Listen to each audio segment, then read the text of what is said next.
반역이 일어났습니다. 22절 이에 거지가 죽어 천사들에게 받들려 아브라함의 품에 들어가고 부자도 죽어 장사함에 그가 음부에서 고통 중에 눈을 들어 멀리 아브라함과 그의 품에 있는 나사로를 보고라고 기록된 것이 예수님의 예화 중에 하나입니다.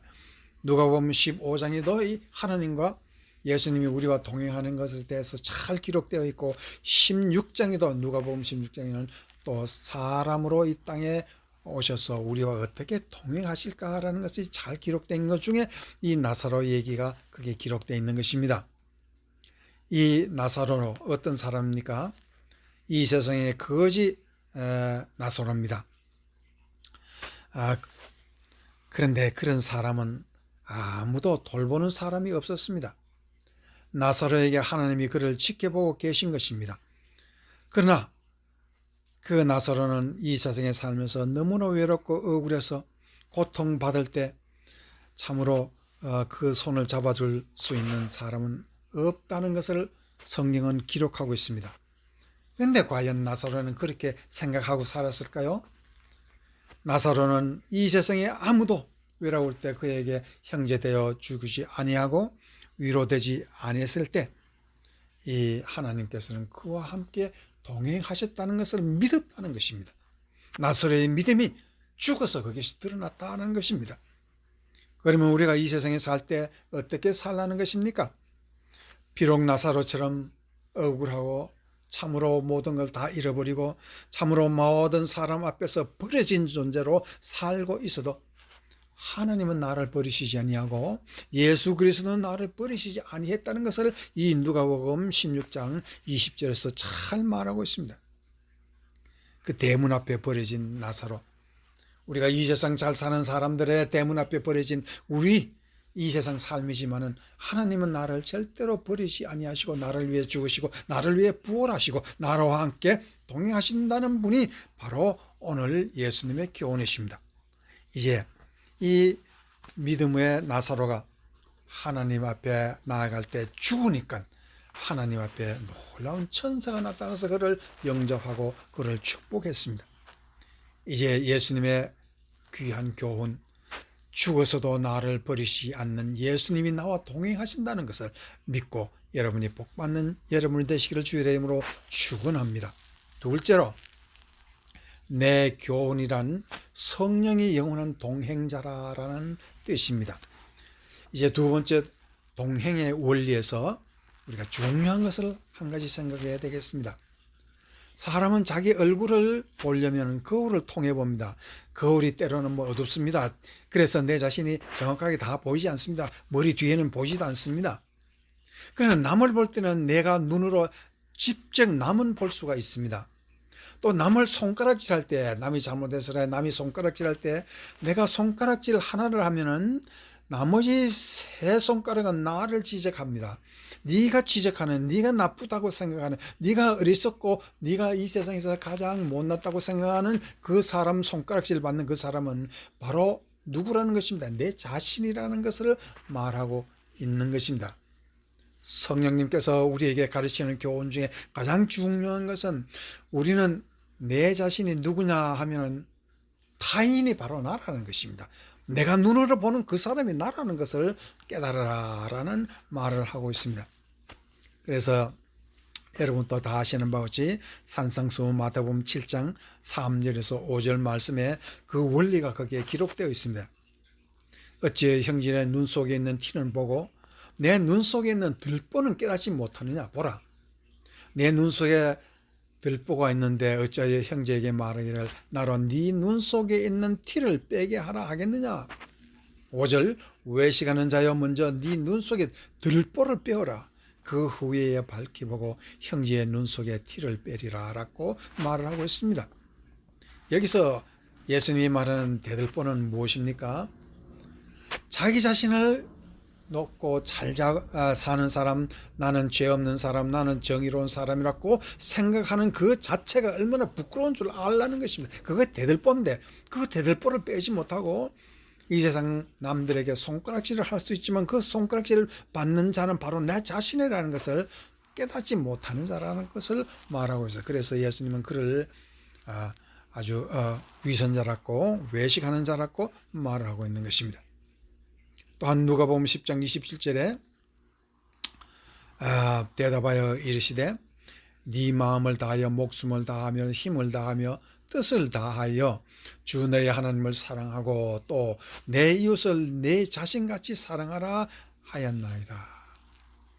이 말은 뭐냐면 여기서 아주 중요한 것이 내 이웃을 네가 손가락질하는 네 이웃이 바로 네 자신으로 생각하고 생각할 뿐만 아니라 그를 사랑하라 라고 말을 하고 있습니다. 이 본문은 내 이웃을 볼 때 어떻게 봐야 하는가를 말하는데 네 눈앞에 더럽고 위선적인 사람을 내 자신으로 보라는 것입니다. 그것이 바로 나라는 것입니다.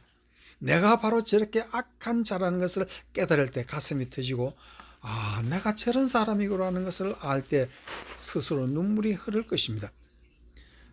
그런 우리 이웃을 보고 우리가 저주할 수 있겠습니까? 오히려 축복하지 않겠느냐 하는 것이 성령이 우리에게 가르쳐주는 교훈입니다. 그래서 누가복음 10장 29절 36절에 그 사람이 자기를 옳게 보이려고 예수께 여짜오되 그러면 내 이웃이 누구니까? 여기서 이 말씀이 참 놀랍습니다. 29절 그 사람이 자기를 옳게 보이려고 예수께 이웃이 누구냐고 물었습니다. 옳게 보인다는 말은 자기가 자기 자신을 부끄러운 줄 모르고 자기 자신을 옳다고 생각하는 사람입니다. 까마귀 노는 곳에 백로에 가지 말라 하는 것처럼 내 자신은 저렇게 더러운 사람들 가운데 가지 않겠다는, 나는 저 사람하고 다르다는 것을 말을 하고 있는 것입니다. 그런데 여기서 놀라운 것은 예수님이 사람이 어떤 사람이냐면 강도로 여리고로 내려가다가 강도 맞는 사람이라고 했습니다. 옷을 뺏기고 죽을 상태로 버려진 사람인데 한 제사장이 가다가 외면했고 또한 레위인이 가다가 외면했다고 말하고 있습니다.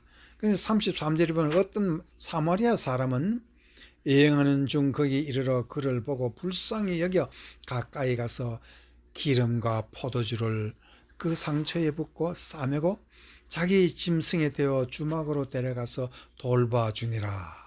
그리고 35절 그 이튿날 그가 주막 주인에게 한 데나리온 둘을 내어주며 이르되 이 사람을 돌봐주라. 비용이 더 들면 내가 돌아올 때 갚으리라 라고 말하는 것이 있습니다. 제사장과 레위인의 이 세상 사람들을 볼 때 그는 손가락질 하는데 그 손가락질은 이 지금 도둑 맞은 사람, 강도 맞은 사람 그것과 레위인과는 거리가 멀다. 나는 그런 사람 종류가 절대로 되지 않는다고 얘기하지만은 사마리아인은 그 강도 맞은 사람이 바로 자기 자신으로 본 것입니다. 내가 자신이 지금 여기 땅에 누워있어 강도 맞아서 옷 다 뺏기고 누워있으면 나는 내 자신을 어떻게 치료할 것이냐. 그것이 바로 이 33절 이후에 기록되어 있는 것입니다.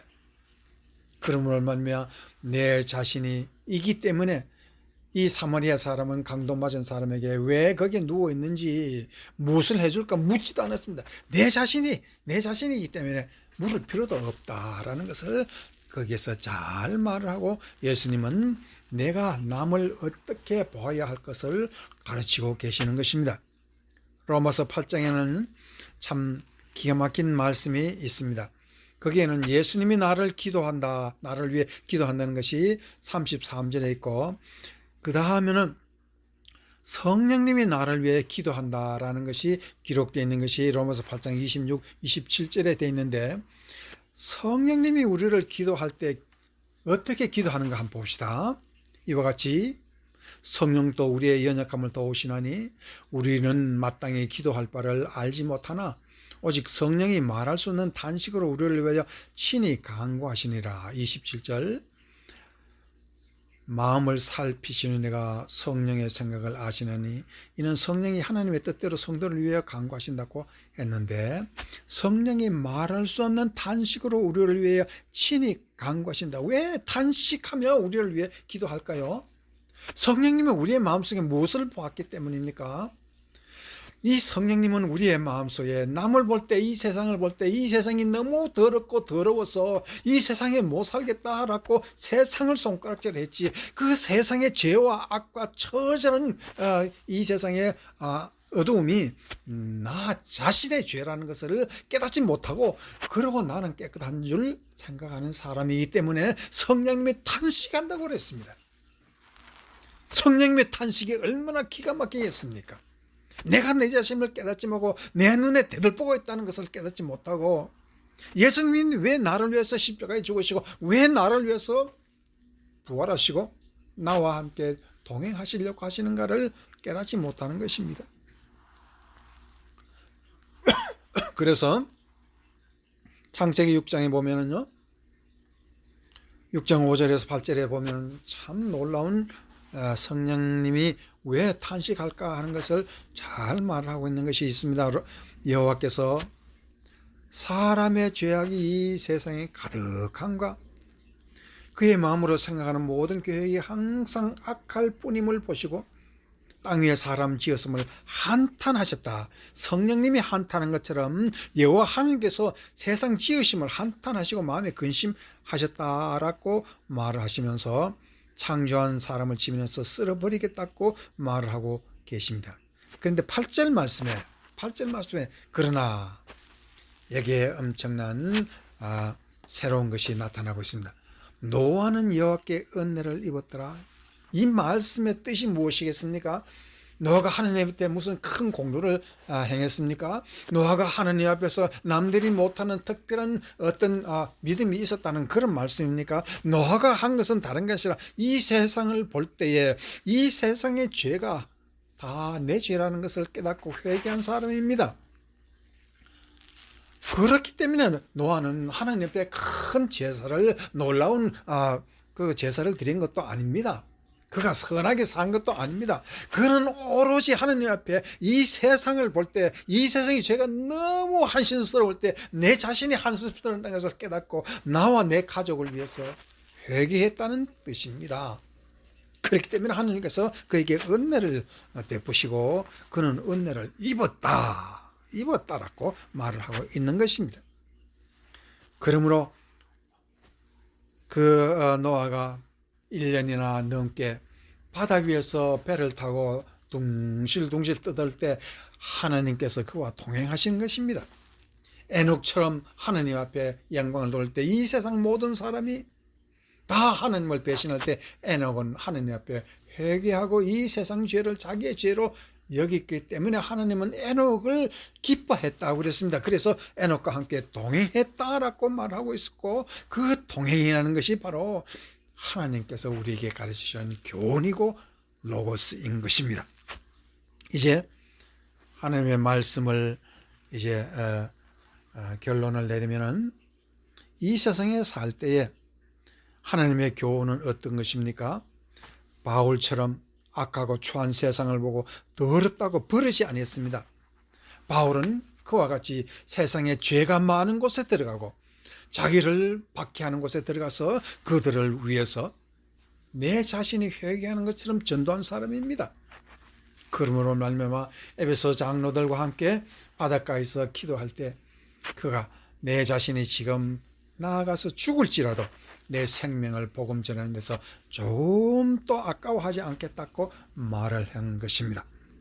이제 부활절을 맞이해서 예수님의 교훈을 깨닫고 살면 하나님이 항상 나와 동행하시고 성령님이 또한 나와 동행하실 줄 여러분이 믿으시기를 바랍니다. 그리고 영원토록 성령님과 이 험한 세상 함께 동행하는 축복을 받으시기를 주의 이름으로 축원합니다. 아멘.